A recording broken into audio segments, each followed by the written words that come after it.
Food जल्लोषमध्ये आपले स्वागत आहे। आज आपण करणार आहे ताकातलं पिठलं। त्यासाठी फोडणीसाठी तेल घेऊया,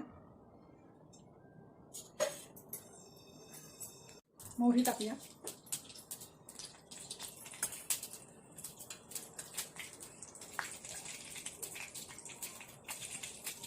जिरे टाकूया। मोहरी छान जिरे तडतडली, मोहरी वगैरे छान तडतडले।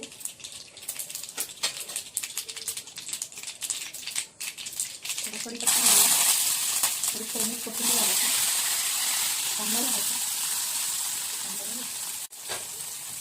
छान हलवून घेऊ। छान हलवून घेतल्यावर आता त्याच्यात हळद घालूया,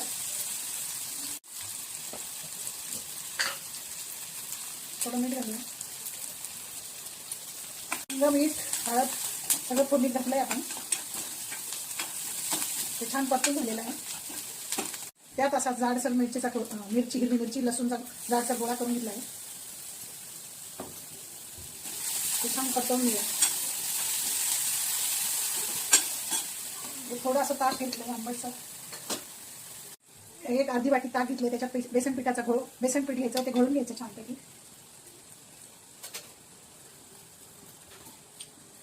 बेसनाच्या छान घोळून घ्यायचं, त्याच्या अशा डिटोळ्या भुणे द्यायच्या। बेसनाचा आणि ताकाचा असं छान गोळ तयार केला आहे। आता आपण त्याच्या फोडणीत ताक आणि बेसनाचं पीठ कालवलेलं आहे ते आपण त्याच्यात कांद्या लसणाच्या याच्यात टाकूया। त्याचं पातळ सुद्धा करता येतं किंवा घट्टसर खाता येतं, सोबत सुद्धा खाता येतो, पातळ भातासोबत देता येतं खायला।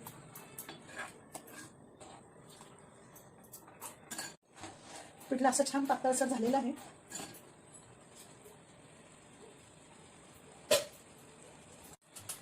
त्यात वरून आपल्याला फोडणी घालायची, लाल मिरच्यांची, थोडी जिरे आणि मोहरी घालूया।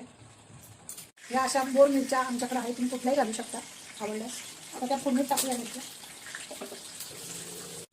थोडीशी बेडगी मिरची पावडर घालूया।